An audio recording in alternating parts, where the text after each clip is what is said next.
मुस्लिम की धर्म की लाइरिक कुरानदा कोहा की कांगलुप नत्रगा पीपल ऑफ वेल हाइना मेंशन तौरी मसीबु अराबिक लोंदा असहाबे रस हाई रस हाइबदी कुहा कुरान हाइरी जाति असि लमहेनबा अमदी मखोइदा लाकपा प्रोफेट अमगी वा इंदबगी दमक तुमना हाथखिबनी मखोइबु पीपल ऑफ वेल कौखिबगी मरमदी मखोइ कुहा यामना सिजिनरम्मी मखोइगी मरुओइबा इसिंगी सोर्स कुहानी जाति असि मतंगदा कुरान की चैप्टर अनि फुरकान अमसुंग काफ्ता याउरी चैप्टर फुरकान की वर्स नंबर 38 to 39 दा असुमना इरी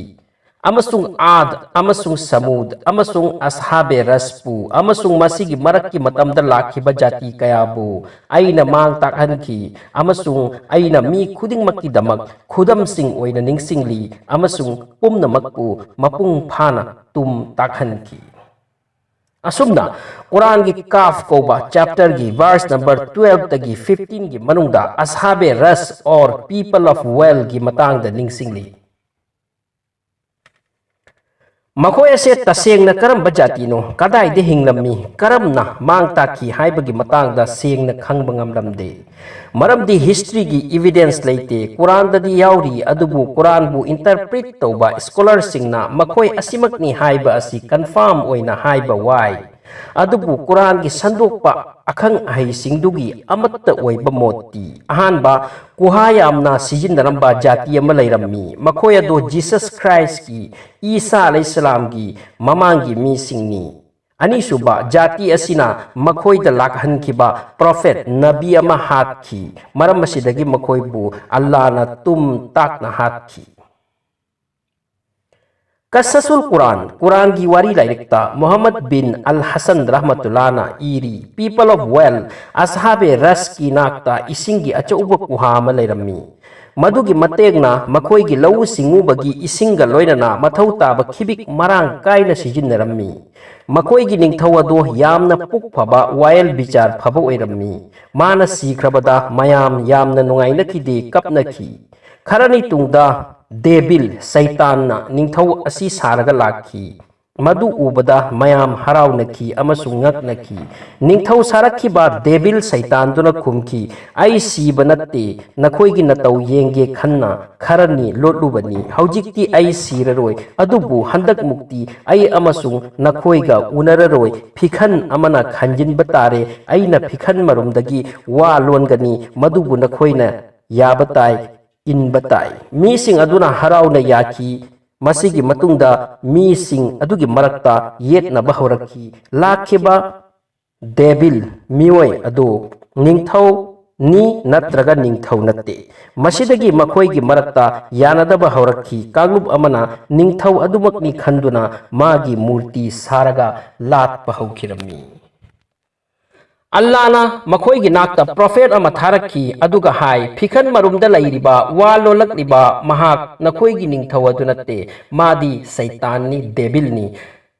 नखोइगी वखल्लोन असि लाले माबु निंगबा लातपा हौनदे लातपदा मतिक चाबदी अल्लाह तनी जाति अदुगी मीसिंगना मागी वा याबगी महुत्ता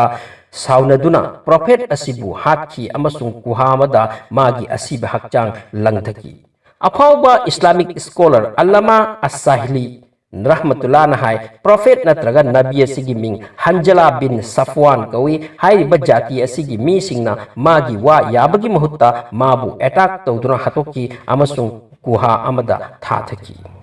इब्ने अबी हातिम नसु वाफम मसी हाइरि मदुदी मखोइना नबी अदुबु कुहादा थाथकी बनी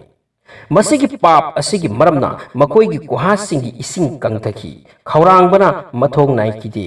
मखोइगी लौ हिंगोल कंगबा हौखी उवा कंगथरखी चानिंगाई लैरकलमदे नुंगाइना शांतिदा चा थक्तुना पालंबा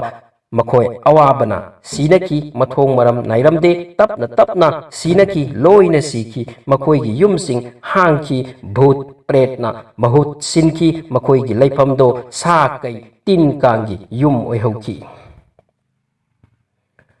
असुमना जाति अमगी matangda wari leihorabasु makhoi ado kadai de leirammi karamba matamdano karamba leibagtano haibagi asengba likhun mathong nairamde scholar singi marakta masi solve tawba waba reality ama oirakpani Quran dadi ningsingli ashabe ras people of well Quran gi wadi soiba natte adubu 19th century da Indus Valley da Mahenjodaro discovered tawraba matung sida akhang ahai singi wakan Quran da palliba jati asira haida khandarakhi maramdi Mohenjodaro haibadi asiba singi mafam haibani amasung jati asi khwaidagi liraba saibata singi manungda amani ki Jesus Christ Isa alayhi salam pokpagi chahi lising ani makai ahum mangi kangrupni hairi hojik phawbada Mohenjodaro gi mising karamna siki haibagi matangda real reason thiba phangde adubu mafam asidagi phangluba murti singna takli makoyado murti lalamba kangrupni amasung Mohenjodaro gi nakta lau singubagi khudong chaba mafam sulai khwaidagi ngaklibadi Mohenjodaro bu European researcher singna city of well mingtholi masigi maruiba maramdi Mohenjodaro da nakna masing yamna kuha well phangki hojik phawbada Mohenjodaro da kuha 700 phangkhre amasung kuha amaga lapagi changsu manai masita natana kuha sing asigi marakta khwaidagi chawba kuha amaga phanglui maduna kuhani madudagi ataide ising yohalambani masiga ona tainana Mohenjodaro gi matam gi harappa koba city dagi only kuhani pan khakta phanglui Mohenjodaro da phangluba kuhasing asigi design luba mong matau amadi